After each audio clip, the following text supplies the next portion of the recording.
Ayan, bali mga zero na lang yung gagawin natin ngayon, no? Bali pang pangatlong araw to. Pero sa malamang, hindi naman na ito abutin ng hapon. Zero na lang, kaya nga lang. Napansin ko na hindi pala diretso yung wall, oh. Balubaloktot, kaya medyo matrabaho ng konti dahil siyempre medyo doble-doble tayo ng tapas. Kaya nga na itong ginagawa ko, bali tumabas ako ng plywood na may allowance para itatakas ko siya mamaya din sa wall.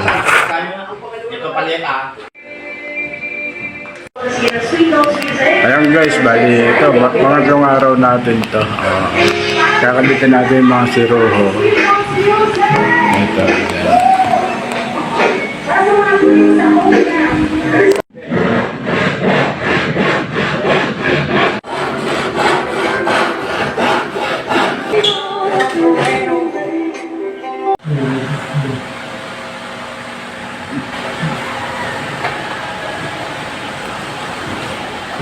Guys, bali ito yung tinatawag na takis, o ginagawa ito kasi ganito, hindi pantay yung holding.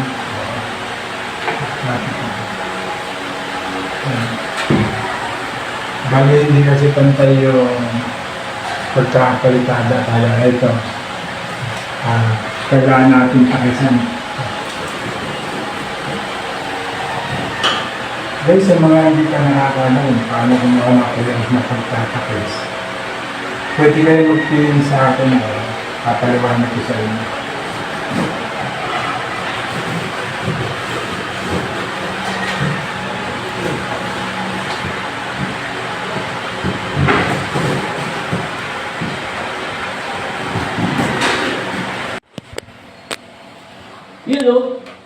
Ayan guys, bali hindi pantay yung walling, kaya pinakailangan natin siyang takisan.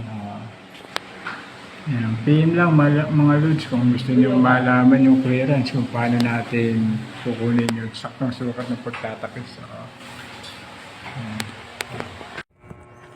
Ayun guys, nakikabit na natin yung pinakis natin. Nakikita talaga yung pagkakalapat niya ng plywood sa pader. Ganda na. Bali ito, isa na lang. Ayan, sarado na natin yung mga zero. Pwede na sana nating libatan, no? Yung isang kwarto naman sana yung kakabitan natin ng kesame, kaso nagalag ko si Bob. Napinturahan ko na din daw, kaya eto, inumpisa ko yung pagmamasilya. Mamasilyahan ko yung mga doktor niyan, tapos lalagyan ko na paint gasa para hindi siya pumutok.